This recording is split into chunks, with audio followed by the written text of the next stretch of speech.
Fala galera, como é que vocês estão, meus queridos e queridas? Tudo bem? Gente, então começamos, o PET 6 e nesta videoaula vamos fazer a correção da semana 1, beleza galera? Antes de a gente fazer a correção, aquele recadinho básico, que todos já sabem, se você não é inscrito ainda, se inscrevam no canal, compartilhem, comentem, certo? Deixem aí o seu like para que esse canal possa crescer, beleza? E que possa alcançar mais pessoas, porque conhecimento, gente, deve ser compartilhado com todos. Beleza, meus queridos? Então vamos nessa? Vamos à correção da semana 1 do PET 6.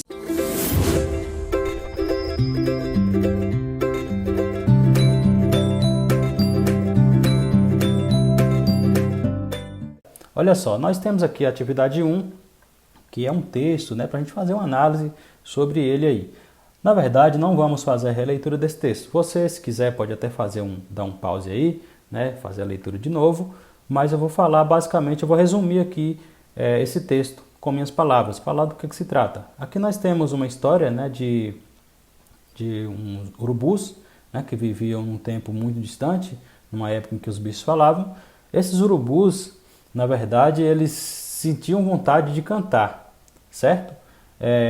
Como eles não receberam esse dom da natureza, assim como os outros bichos, os sabiás, os pintacilgos e outras aves aí que cantam muito bem, esses urubus não nasceram com esse dom. Então eles resolveram que eles queriam cantar e resolveram serem cantores mesmos. E para isso eles fundaram escolas, contrataram professores e resolveram imprimir diplomas, certificados de canto mesmo, para mostrar que eles sabiam cantar.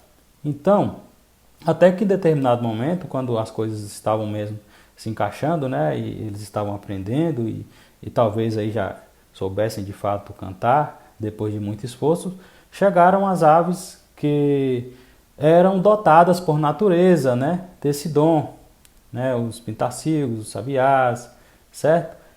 E aí eles ficaram com muita inveja, e quiseram que essas outras aves mostrassem que elas tivessem ali vamos dizer assim, um documento que comprovassem que eles eram de fato cantores, que eles tinham feito um curso, que eles eram preparados para aquilo. E diante da recusa desses pássaros, diante da não apresentação dos certificados, essas aves, os urubus, expulsaram essas aves dessa floresta, desse ambiente, beleza?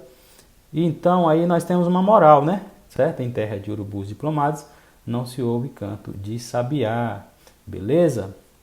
Por isso que o título do texto é Urubus e Sabiá. Beleza, meus queridos? Então vamos às nossas questões. Aí a pergunta aqui número 1 diz o seguinte: o que gera o conflito no enredo? Ou seja, na narrativa. O que vai gerar o conflito aí, meus queridos? É isso aqui, ó. A invasão da floresta por bandas de pintacilgos, tagarelas que brincavam com canários e faziam serenatas com sabiás. Então, o conflito vai se dar nesse momento, porque tudo até então vinha muito bem. Eles estavam de fato ali conseguindo a realização daquele desejo deles. Beleza, galerinha? A questão 2 é para escrever com as suas palavras o desfecho do texto. O desfecho do texto é aquela parte final, onde o texto acaba, como é que as coisas se resolvem. Não é assim? Então, lá no finalzinho do texto está escrito assim, ó: não, assim não pode ser. Cantar sem a titulação devida é um desrespeito à ordem. E os urubus, em uníssono, expulsaram da floresta os passarinhos que cantavam sem alvarás. É para vocês escreverem com as palavras de vocês, beleza? É para escrever esse final aqui usando as palavras de vocês. Nesse caso, eu vou deixar minha resposta aqui para vocês terem como exemplo. Olha só. Os urubus não concordaram com o fato de os pintacilgos, canários e sabiás cantarem sem que tivessem feito um curso. E todos os urubus, em uma só voz, expulsaram os passarinhos que cantavam sem autorização.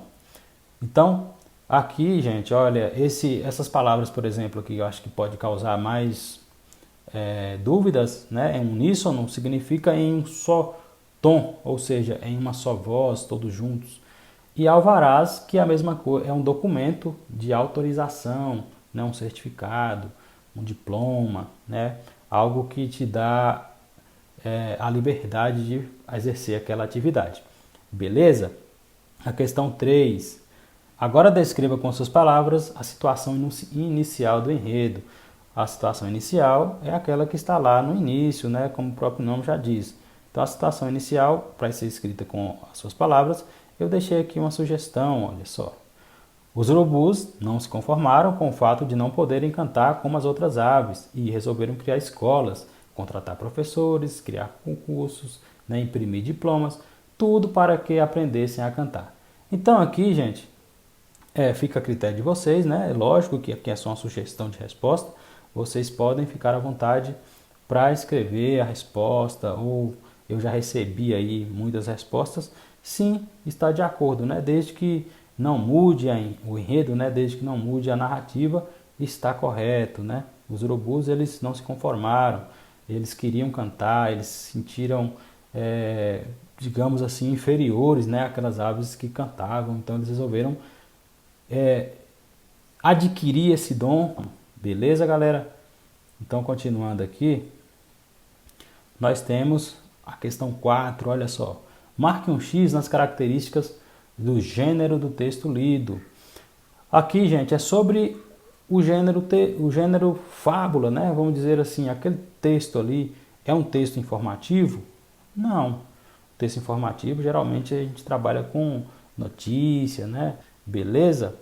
É um texto escrito em prosa? Sim. O que é um texto escrito em prosa, meus queridos? É aquele texto, né, que é narrado, tem um narrador contando uma história, certo? É diferente do texto em verso, por exemplo, que são aí os poemas, né, as poesias, os cordéis, beleza? Então esse é um texto escrito em prosa, que cobre toda a linha, certo? O narrador é um narrador personagem, isto é, participa da história. Não, nesse caso aqui o narrador não participa da história, beleza? O narrador está distante dessa história. O narrador apenas está contando para a gente algo que ele soube, certo? Ou ele talvez tenha presenciado, mas ele não participa da história. Belezinha? Esse texto é uma fábula? Sim, é uma fábula, né? Porque nós temos aí a presença de animais com características, né, humanas, que falam, que brigam, que agem como seres humanos. Então isso é muito característico das fábulas. E outra característica muito forte, que indica que é uma fábula, é a moral no final da fábula, né? Toda fábula tem uma moral no final. Belezinha? Aí nós temos a outra. Situação inicial envolve urubus. Sim, situação inicial envolve os urubus, é lógico, né? E a última, o texto é narrado em terceira pessoa. Correto, o texto é narrado em terceira pessoa, né? Por que o texto é narrado em terceira pessoa? Porque o narrador está falando de alguém, né? Quando aconteceu isso com aqueles bichos, certo? Em uma época distante. Então, se o narrador estivesse presente na história contando algo que tivesse acontecido com ele também e que ele tivesse participado, aí sim seria narrado em primeira pessoa, mas nesse caso não, está falando de uma terceira pessoa, está narrando sobre algo que aconteceu com outras pessoas e não com ele propriamente. Bacaninha? Continuando aqui nós temos a atividade 2. Leia o texto 2 a seguir e responda. Diamantes ao cair da tarde. Aqui é a mesma coisa, eu não vou ler de novo, né? Acredito que vocês já tenham lido. Se não, leiam mais uma vez, certo? Aqui na verdade se trata, gente, de uma anedota, né? Também conhecida aí muito como piada, beleza? Então, aqui a gente vai ver que se trata, né, de uma piadinha, né? Toda piada tem essa função de trazer o riso, né, de fazer as pessoas rirem, certo? Aqui nós vamos ver que se trata de uma piada de informações desencontradas, né? O narrador aqui, ele se deparou com pessoas, né, às quais ele pediu informação e essas informações foram dadas de maneira muito confusas, certo? E por isso é que gera o humor, beleza? Então a gente vai ver aqui agora na frente, ó. 1.